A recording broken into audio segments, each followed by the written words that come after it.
Hey everyone, Kyle here from GoFilmReviews.com. Just working on some video editing, but my wife and I just finished a virtual screening of Roadrunner, a documentary about Anthony Bourdain. I am not someone who followed Bourdain during his life very much. I knew details, I knew about the shows, I knew about the stuff he had done, but I wasn't really, I wouldn't consider myself like a fan. It just wasn't something that was for me. I don't really like kind of that documentary TV, Food Network kind of stuff. But I was aware of Anthony Bourdain, and I really decided to watch this film from Morgan Neville, who I was a huge fan of on the film Won't You Be My Neighbor, which was the documentary that he did, which should have been a Best Doc winner a couple years ago. But we got this virtual screening, and I was very excited to see the film based on his work, and because Bourdain was someone I don't know a lot about. And those are the kind of documentaries that interest me the most, are people and ideas that I don't know a lot about. For those of you that follow me, I raved about the Sparks Brothers documentary that we saw in a virtual screening as well. This one was particularly heartbreaking because they remind you at the very beginning, and I think we all know that the story does not end well. But the film is about so much more than that. It's kind of about kind of a rarity in life. We have an artist who is someone who's so very similar to myself in ways that kind of tested me throughout the runtime. I saw a lot of my strengths and weaknesses in Bourdain's journey, and so that was really tough to kind of watch on film, is knowing where his story is going. It really taught myself.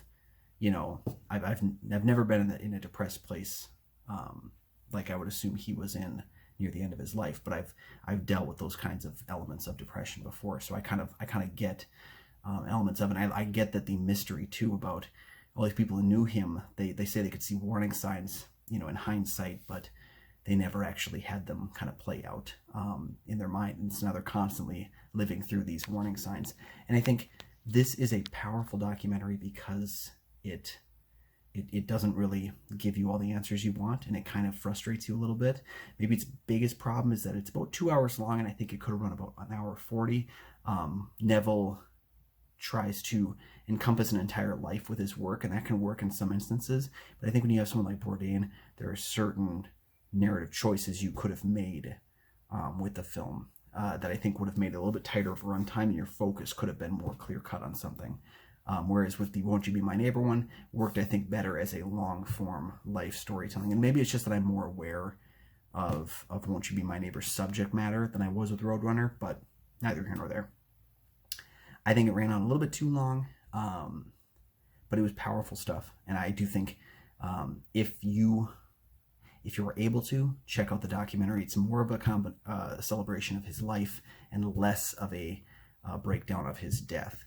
But I do think still there's some hard to watch elements of it, and and I think if you are struggling with depression, it's a reminder of the impact that you have on people's lives, even if you don't know. And I think that's one of the more powerful elements as the film comes to a close. So definitely check out Roadrunner. I believe it's an HBO Max original. It's a CNN film, so it should be available pretty soon. I know it's hitting theaters, but I'm not sure when it's going to Max. But I think it's definitely worth checking out, and you can read my full review very soon.